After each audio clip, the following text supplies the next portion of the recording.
All right, so a couple months ago, the Moxie Theater started Moxie Flicks.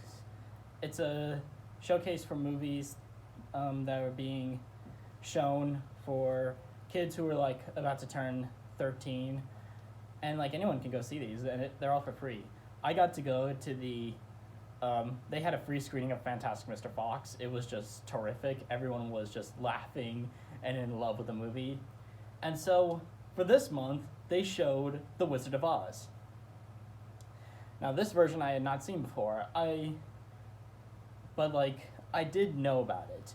Phineas and Ferb and VeggieTales did their own takes or homage to The Wizard of Oz, so I already knew the basics of it, but I'd never seen this version. Now I have, and I'm happy to say that this was such a delightful film to see.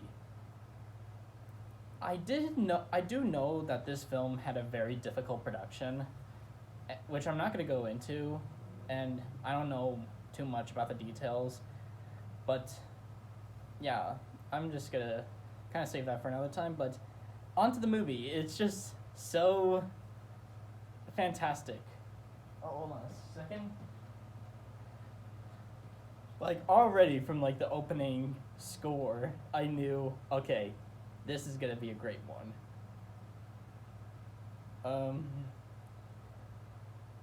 And it was. So much of the cast just did such a great job with the characters. Judy Garland was just perfect as Dorothy. Like,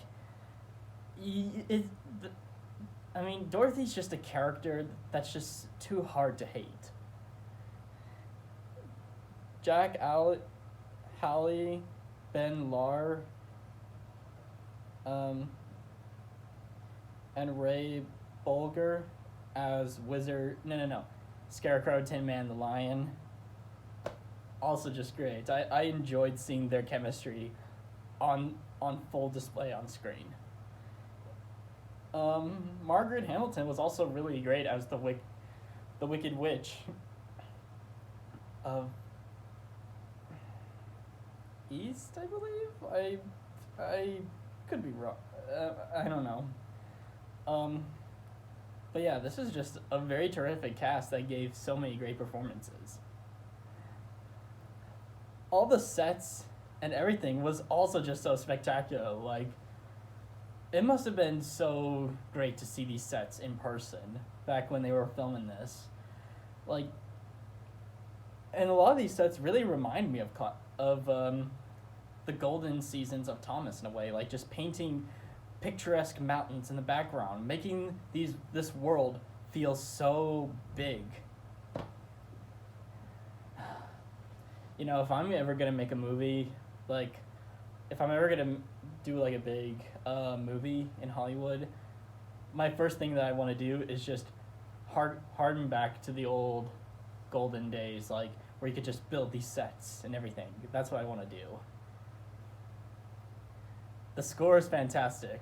I really miss like hearing these kind of grand, very orchestral stuff. Like, we don't seem to get much of that nowadays, but like back then, for like the 20th century, it was on full display. It was just so great to listen to. Also, the songs are great. Wonderful Wizard of Oz, the We're Off to See the Wizard, that one song, When They Arrive. It's like,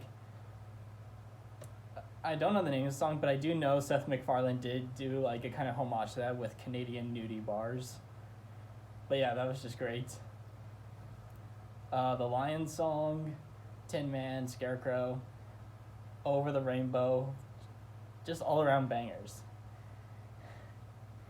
And the finale was just so great. Like, I was kind of on the edge of my seat. The stakes felt high.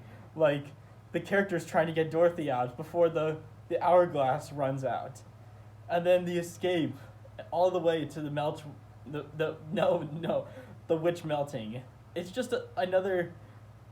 This goes up there with like Toy Story 3, Avatar 2, in terms of banger finales.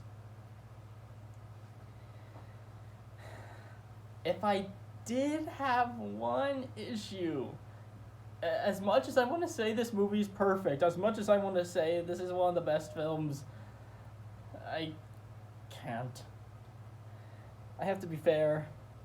I do feel like whenever the people of the there was this big number of all the little people were seen kind of welcoming Dorothy. I did feel like that went on for a bit too long. But that's it. That's the only issue I have with this film. Just that. Everything else about the film is spectacular. I'm so happy I got to see this in a theater, and everyone just clapped at the end of the movie. It was so well deserved. I also heard that Warner Brothers is also gonna be doing a Toho movie, an animated one. So I'm wondering how that one's gonna turn out. But yeah, the Wonderful Wizard of Oz, I just love it.